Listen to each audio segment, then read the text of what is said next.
ಬಣ್ಣ ಬದಲಿಸುತ್ತಿದೆಯಾ ಹಳ್ಳಿ ಹಕ್ಕಿ? ಕಾಲಕ್ಕೆ ತಕ್ಕಂತೆ ಮಾತಿನ ದಾಟಿಯೂ ಚೇಂಜ್. ಸಿದ್ದು ಸರ್ಕಾರದ ಬಗ್ಗೆ ಹೀಗಂದಿದ್ದೇಕೆ ವಿಶ್ವನಾಥ್? ಬಿಜೆಪಿ ಎಂಎಲ್ಸಿ ಹಳ್ಳಿ ಹಕ್ಕಿ ಖ್ಯಾತಿಯ ಎಚ್ ವಿಶ್ವನಾಥ್ ಅವರ ನಡೆನುಡಿ ಇತ್ತೀಚೆಗೆ ಬದಲಾಯಿತಾ? ಕಾಲಕ್ಕೆ ತಕ್ಕಂತೆ ಮಾತಿನ ದಾಟಿಯೂ ಬದಲಾಯಿತಾ? ಪಕ್ಷಗಳನ್ನ ಬದಲಾಯಿಸಿದಂತೆ ತಮ್ಮ ಬಣ್ಣವನ್ನು ಕೂಡ ಬದಲಾಯಿಸುತ್ತಿದ್ದಾರಾ? ಸಿಎಂ ಸಿದ್ದು ಸರ್ಕಾರದ ಬಗ್ಗೆ ಹೀಗಂದಿದ್ದಕ್ಕೆ ಎಚ್ ವಿಶ್ವನಾಥ್, ಅದನ್ನ ಡೀಟೇಲ್ ಆಗಿ ತೋರಿಸ್ತೀವಿ. ಆದ್ರೆ ಅದಕ್ಕಿಂತ ಮೊದಲು ಹಲೋ ಕನ್ನಡ ಯೂಟ್ಯೂಬ್ ಚಾನಲ್ ಅನ್ನು ಸಬ್ಸ್ಕ್ರೈಬ್ ಮಾಡ್ಕೊಳ್ಳಿ. ಹಾಗೇನೇ ಪಕ್ಕದಲ್ಲಿರೋ ಬೆಲ್ ಬಟನ್ ಅನ್ನು ಪ್ರೆಸ್ ಮಾಡಿ. ಹಳ್ಳಿ ಹಕ್ಕಿ ಎಚ್ ವಿಶ್ವನಾಥ್ ಕೆಲ ತಿಂಗಳ ಹಿಂದೆ ಕಾಂಗ್ರೆಸ್ ಸರ್ಕಾರದ ಬಗ್ಗೆ ಸಿದ್ದರಾಮಯ್ಯನವರ ಗ್ಯಾರಂಟಿ ಯೋಜನೆಗಳ ಬಗ್ಗೆ ಆಡಿ ಹೊಗಳುತ್ತಿದ್ರು. ಆದರೆ ಕಳೆದ ಲೋಕಸಭಾ ಚುನಾವಣಾ ಹೊಸ್ತಿಲಿನಿಂದ ತಮ್ಮ ವರಸೆ ಬದಲಿಸಿದ್ದಾರೆ. ಕಾಂಗ್ರೆಸ್ ಮೇಲಿದ್ದ ನಿಷ್ಠೆ ಬಿಜೆಪಿ ಕಡೆ ಉರುಳುತ್ತಿದೆ. ಇದೀಗ ಅದು ಮುಂದುವರೆದು ಗ್ಯಾರಂಟಿ ಯೋಜನೆಗಳಿಂದ ಸಿದ್ದರಾಮಯ್ಯ ಸರ್ಕಾರ ಆರ್ಥಿಕವಾಗಿ ದಿವಾಳಿಯಾಗಿದೆ ಅಂತೇಳಿ ಕುಡುಕಿದ್ದಾರೆ. ವಿಶ್ವನಾಥ್ ಅವರ ಈ ಮಾತುಗಳು ಅವರ ಹತಾಶೆಯನ್ನ ಎತ್ತಿ ತೋರಿಸುತ್ತಿರುವಂತೆ ಕಂಡು ಬರ್ತಿದೆ. ಯಾಕಂದ್ರೆ ಇಷ್ಟು ದಿನ ಎಚ್ ವಿಶ್ವನಾಥ್ ಅವರು ಎಷ್ಟೇ ಕಾಂಗ್ರೆಸ್ ಪರ ನಿಷ್ಠೆ ತೋರಿಸಿದ್ರು ರಾಜ್ಯ ಕಾಂಗ್ರೆಸ್ ನಾಯಕರು ಇವರ ಮೇಲೆ ವಿಶ್ವಾಸವನ್ನ ನೀಡಲಿಲ್ಲ. ಹೀಗಾಗಿ ವಿಶ್ವನಾಥ್ ಅವರಿಗೆ ಇತ್ತೀಚೆಗೆ ಅನಿಸುತ್ತಿರಬಹುದು, ಕಾಂಗ್ರೆಸ್ ನಾಯಕರನ್ನ ಹೋಗಲಿದ್ರು ಏನೂ ಉಪಯೋಗ ಇಲ್ಲ ಅಂತೇಳಿ. ಹೀಗಾಗಿ ನಿಧಾನಕ್ಕೆ ರಿವರ್ಸ್ ಗೇರ್ ಹಾಕಿದ್ದಾರೆ. ಅಂದ್ರೆ ಬಿಜೆಪಿ ಪರ ಸಾಫ್ಟ್ ಆಗಿ ಬ್ಯಾಟಿಂಗ್ ಮಾಡ್ತಿದ್ದಾರೆ. ಅದಕ್ಕೆ ಎಚ್ ವಿಶ್ವನಾಥ್ ಅವರ ಇತ್ತೀಚಿನ ಮಾತುಗಳೇ ಸಾಕ್ಷಿ. ಅಷ್ಟಕ್ಕೂ ಎಚ್ ವಿಶ್ವನಾಥ್ ಅವರು ಹೇಳಿದ್ದೇನು ಗೊತ್ತಾ? ಅದನ್ನ ಒಂದ್ ಸ್ವಲ್ಪ ಡೀಟೇಲ್ ಆಗಿ ತೋರಿಸ್ತೀವಿ ನೋಡಿ. ಸಿದ್ದರಾಮಯ್ಯನವರ ಸರ್ಕಾರ ಆರ್ಥಿಕವಾಗಿ ದಿವಾಳಿಯಾಗಿದೆ. ಗ್ಯಾರಂಟಿ ಯೋಜನೆಗಳ ಅನುಷ್ಠಾನಕ್ಕಾಗಿ ಪರದಾಡುತ್ತಿದೆ. ಇದರ ಬದಲು ಎಲ್ಲಿ ಯಾವ ಕ್ಷೇತ್ರದಲ್ಲಿ ಸಮಸ್ಯೆಗಳು ಇವೆಯೋ ಅದಕ್ಕೆ ಪರಿಹಾರ ಕಂಡುಕೊಂಡಿದ್ರೆ ಸಾಕಾಗಿತ್ತು ಅಂತ ಹೇಳಿದ್ದಾರೆ. ಅಷ್ಟೇ ಅಲ್ಲ, ಈ ಎಲ್ಲ ಗ್ಯಾರಂಟಿಗಳ ಬದಲು ಶಿಕ್ಷಣ ಹಾಗೂ ಆರೋಗ್ಯ ಕ್ಷೇತ್ರಕ್ಕೆ ಹೆಚ್ಚು ಗಮನ ಹರಿಸಬೇಕಿತ್ತು. 1 ರಿಂದ 12ನೇ ತರಗತಿವರೆಗೆ ಉಚಿತ ಶಿಕ್ಷಣ ಕೊಡುವ ಕೆಲಸ ಮಾಡಬೇಕಿತ್ತು. ಲಕ್ಷಾಂತರ ರೂಪಾಯಿ ಕೊಟ್ಟು ಖಾಸಗಿ ಶಿಕ್ಷಣ ಸಂಸ್ಥೆಗಳಿಗೆ ಮಕ್ಕಳನ್ನ ಸೇರಿಸಿ ಪೋಷಕರು ಪರದಾಡುತ್ತಾರೆ. ಉಚಿತ ಆರೋಗ್ಯದ ಜೊತೆಗೆ ಉಚಿತ ಶಿಕ್ಷಣ ನೀಡಬೇಕಿತ್ತು. ಗ್ಯಾರಂಟಿ ಯೋಜನೆಗಳ ಬದಲು ಎಲ್ಲರಿಗೂ ಉಚಿತ ಶಿಕ್ಷಣ ಯೋಜನೆ ಜಾರಿಗೊಳಿಸಲಿ. 65,000 ಕೋಟಿ ಖರ್ಚು ಮಾಡಿ ಅದಕ್ಕೊಬ್ಬ ಉಸ್ತುವಾರಿ, ಜಿಲ್ಲೆಗೊಬ್ಬ ಉಸ್ತುವಾರಿ ಕೊಟ್ಟು ಹಣ ದುರುಪಯೋಗ ಮಾಡುತ್ತಿರುವುದು ಸರಿಯಲ್ಲ ಅಂತೇಳಿ ರಾಜ್ಯ ಸರ್ಕಾರದ ಗ್ಯಾರಂಟಿ ಯೋಜನೆಗಳ ಬಗ್ಗೆ ಅಸಮಾಧಾನ ವ್ಯಕ್ತಪಡಿಸಿದ್ದಾರೆ.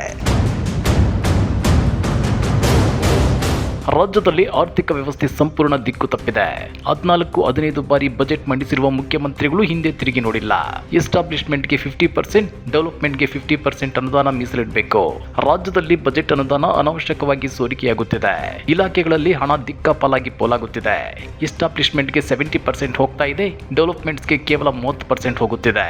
ನೀವ್ಯಾವ ಸೀಮೆಯ ಹಣಕಾಸು ಸಚಿವ ಮಿಸ್ಟರ್ ಸಿದ್ದರಾಮಯ್ಯ? ರಾಜ್ಯ ಸರ್ಕಾರದ ಆರ್ಥಿಕ ನೀತಿ ದುರ್ಬಲವಾಗಿದೆ.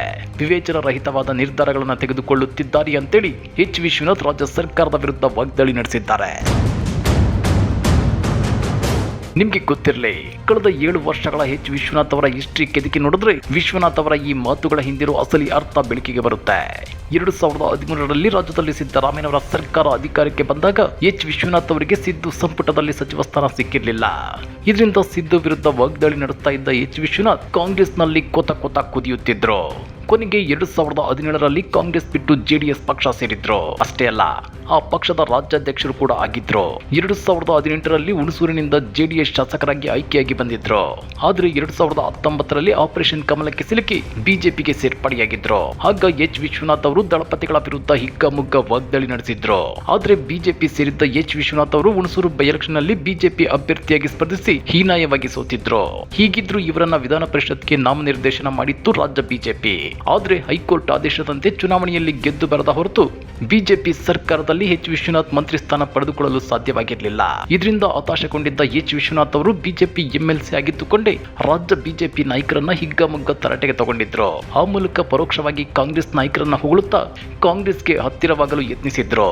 ಆದ್ರೆ ಇವರು ಏನೇ ಮಾಡಿದ್ರು ರಾಜ್ಯ ಕಾಂಗ್ರೆಸ್ ನಾಯಕರು ಕಳೆದ ವಿಧಾನಸಭಾ ಚುನಾವಣೆಯಲ್ಲಿ ಇವರಿಗೆ ಟಿಕೆಟ್ ಕೊಡಲಿಲ್ಲ. ಜೊತೆಗೆ ಇವರನ್ನು ನಂಬಲೂ ಇಲ್ಲ. ಹೀಗಾಗಿ ಬಂದ ದಾರಿಗೆ ಸುಂಕವಿಲ್ಲ ಅಂತ ಭಾವಿಸಿರುವ ಎಚ್ ವಿಶ್ವನಾಥ್ ಮತ್ತೆ ಸಿದ್ದು ವಿರುದ್ಧ ವಾಗ್ದಾಳಿ ನಡೆಸ್ತಾ ಬಿಜೆಪಿ ಪರ ಸಾಫ್ಟ್ ಕಾರ್ನರ್ ತೋರಿಸುತ್ತಿದ್ದಾರೆ. ಸಿದ್ದರಾಮಯ್ಯ ಅವರ ಸರ್ಕಾರ ಆರ್ಥಿಕವಾಗಿ ದಿವಾಳಿಯಾಗಿದೆ, ಗ್ಯಾರಂಟಿ ಯೋಜನೆಗಳ ಅನುಷ್ಠಾನಕ್ಕಾಗಿ ಪರದಾಡುತ್ತಿದೆ ಅಂತೇಳಿ ಟೀಕಿಸುವ ಮೂಲಕ ಬಿಜೆಪಿಯಲ್ಲೇ ಇದ್ದು ಅವಕಾಶಗಳನ್ನು ಸೃಷ್ಟಿ ಮಾಡಿಕೊಳ್ಳಲು ಯತ್ನಿಸುತ್ತಿದ್ದಾರೆ ಅನ್ನೋದು ಇಲ್ಲಿ ಸ್ಪಷ್ಟವಾಗಿ ಎದ್ದು ಕಾಣ್ತಿದೆ. ಹಾಗಾದ್ರೆ ಹಳ್ಳಿ ಹಕ್ಕಿ ಎಚ್ ವಿಶ್ವನಾಥ್ ಕಾಲಕ್ಕೆ ತಕ್ಕಂತೆ ಪಕ್ಷಗಳನ್ನ ಬದಲಾಯಿಸಿದಂತೆ ತಮ್ಮ ಬಣ್ಣವನ್ನು ಬದಲಾಯಿಸುತ್ತಿದ್ದಾರಾ?